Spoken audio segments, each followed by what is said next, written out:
Hey, Cub fans! This is Randy Talks Cubs, and thanks for joining us. Cubs just took care of the Brewers in the final game of the three-game set to win that series 2-1. Final 5-0 ups the Cubs' record to 20-14, and we are now one game back of the Brewers in the Central Division.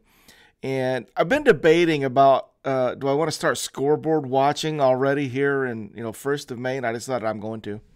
So we are one game back, 6 games over 500, with everything that we've been through in terms of our defensive struggles and our slumping offensive performances, our injuries.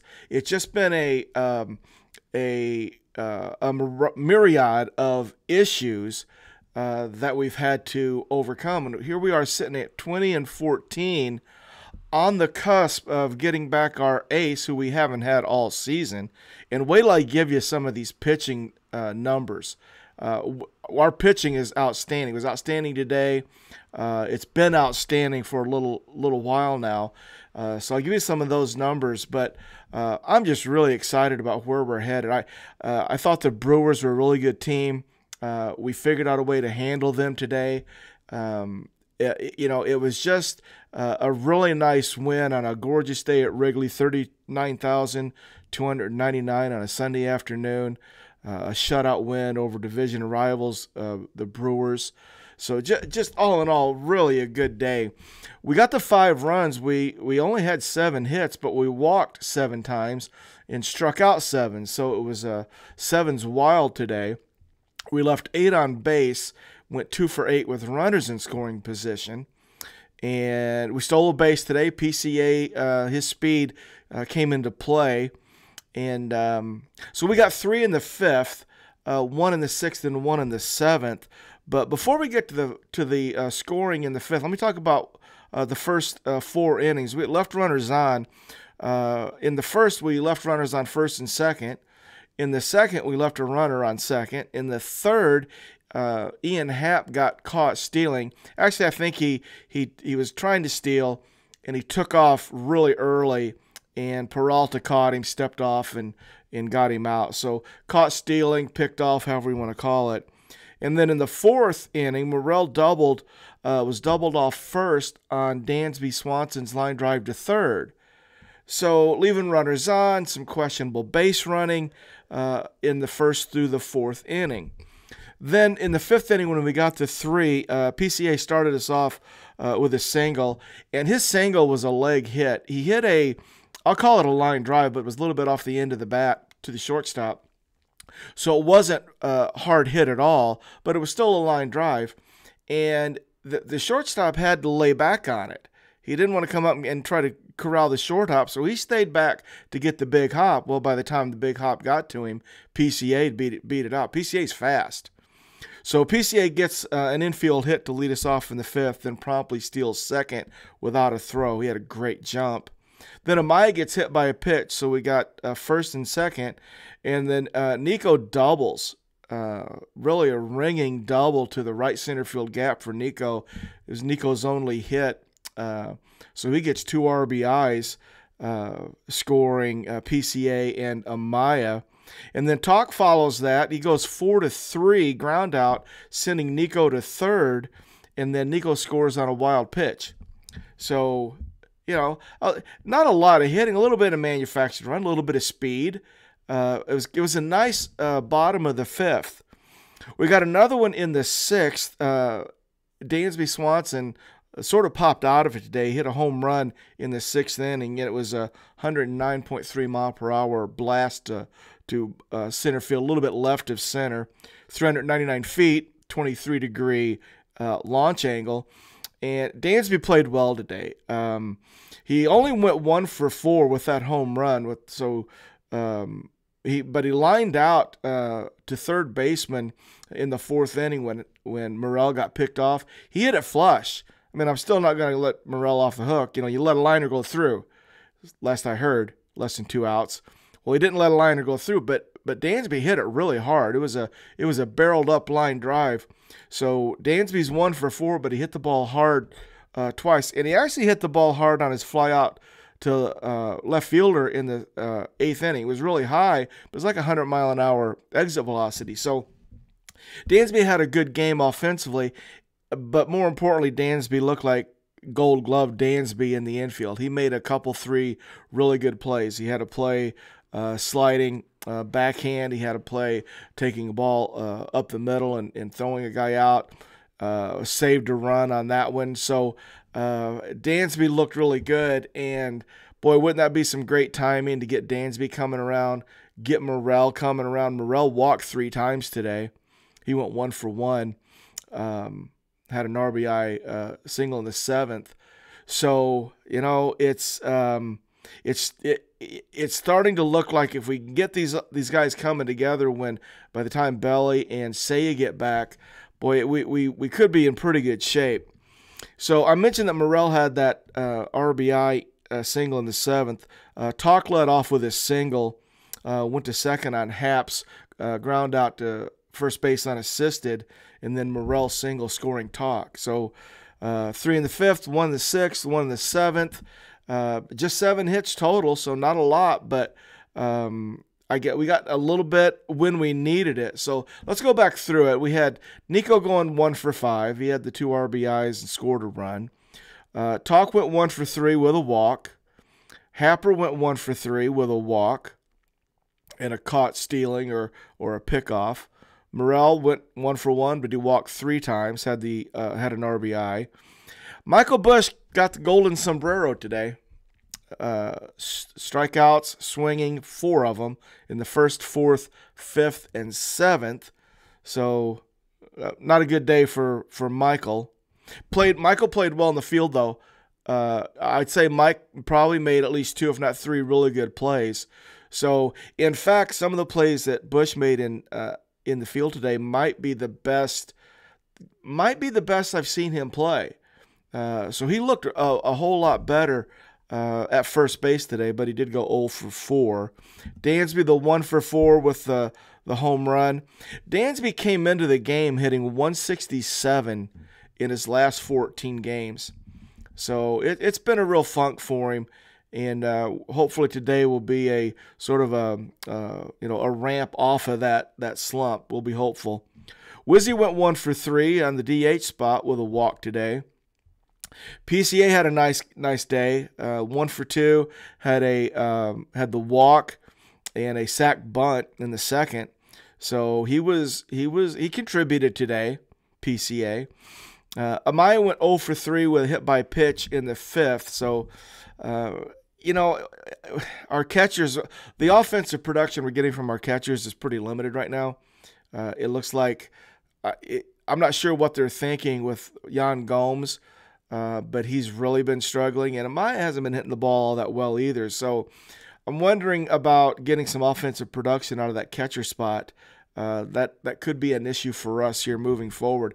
And it made me think of it because you watch the Brewers play with William Contreras, and he's probably their best hitter.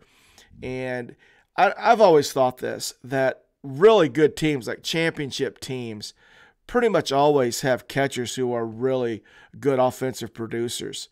And I think because they're so rare, when you get one, you're automatically a good team. Like if you've got a catcher who's like an all-star caliber catcher with, maybe your best hitter, that's probably going to be a good team. So it's just rare to get. And right now we're just not getting a lot out of that catcher position offensively. So that's what happened on the offensive side. I guess that's all good news too, but better news on the mound. What a day for our pitchers. Let's go with Javier Assad. And before I get into it, I just had this thought. Here's a couple things. Our starting staff, has an ERA of 2.03 in the last 17 games. This just for the starters. Our starters as a staff have a 3.13 ERA overall. That's best in the league.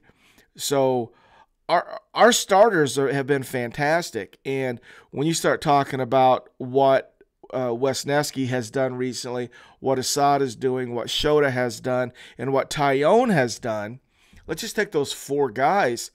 And you say, well, that we don't even have our ace. Our ace is coming back tomorrow against the Padres, and I'm going to put a little review up for the Padres coming in. I did some checking. I got some of their numbers, and I'll do a little bit of a preview for us. Get that up here relatively soon.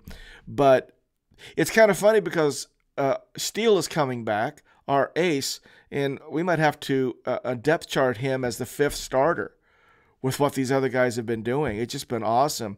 Javier Assad comes in today in 6 starts, 32 innings, ERA under 2, 1.97, 27 Ks, 9 walks, a whip at 1 even, ERA 205.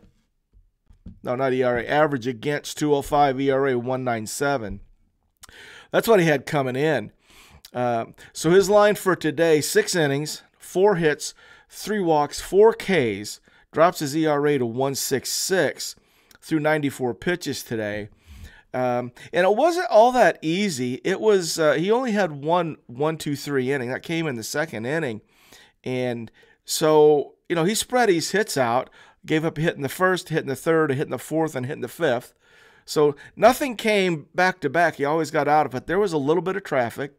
He made good pitches, obviously, but he also had plays that I think helped him get out of it. That sliding backhand that Dansby had in the 1st, that saved a run. When he did that, Contreras was on 3rd base. And if he doesn't make that play, we give up a run in the 1st. Bush made a nice play in the 2nd on a bunt. Dansby had that play up the middle in the 4th inning. So, and Talk actually had a play that really doesn't show up, but leading off the 4th inning, Tyler Black hits a line drive or a ground ball down the line, and it hits the wall in foul territory in right field, but Talk played the angle, and he got it in, and he held Tyler Black to a single. That should have been a double. So that's not going to show up in any stat line, but Talk made a great play on that. So it was nice that Javier pitched well. He had traffic in each inning. He got help defensively, and just so good to watch. I've always liked him. And, 4-seam, sinker, cutter, curve, slider, change. I don't know which one's his best pitch. He commands all of them. And if you're hitting against him, you're like, well, you can't sit on a pitch because he's going to throw you any of them at any time, and they're all different. He's just fun to watch. And I think, Javier Assad hasn't had lights out, dynamic stuff early in his career. It's all the stuff has gotten better over time. So he's had to learn to pitch. He never relied on just pure stuff and athleticism. So Javier Assad has popped into this in his prime years where he's got 4, 5, 6 pitches that they're good. They're all really good. So it's like, yeah, I got 5 good secondary pitches. Which is your primary? He doesn't really have one. So just a pleasure to watch. Doesn't get rattled, very much under control, and he looked that today. Little side note, you may be interested, Javier is the first Mexican-born player to start for a Cub game on Cinco de Mayo. I heard it and I thought it might be interesting to you guys. So Javi goes 6 innings, shutout ball, 4 hit, 1.66 ERA. So Yency comes in. Yency Almonte comes in the 7th. And Yency just goes, I'll strike out the side in the 7th inning. Yency looked really good. Yency has had some times here recently where he's looked good. But he looked the best he's looked all season today. He goes 2 innings. He pitches the 7th and the 8th. Goes 1, 2, 3 both times. 19 pitches, 14 strikes. He's in and out. 3 Ks. So Yency Almonte looked really good. And then Daniel Palencia came in and pitched the 9th. And Daniel's got attitude. I mean, Daniel Palencia has, since he's come back from being sent down here recently, and he's had just a couple, maybe 3 appearances since then, he came back with attitude. And what I see out of Daniel Palencia is that he's made the decision that he's not going back. And when he's on the mound, he's fighting, and he's throwing. He struck out Blake Perkins to end the game 101, and just bringing heat. But it's more than just the heat. You can tell that his level of competition is sky high.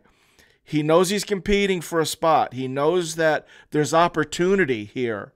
And I think in Daniel Palencia's mind, he's saying to himself, now's the time. And he's coming in a man on a mission. It was fun to watch today, Daniel Palencia. So, whole staff today, just really good. And we're about to get better.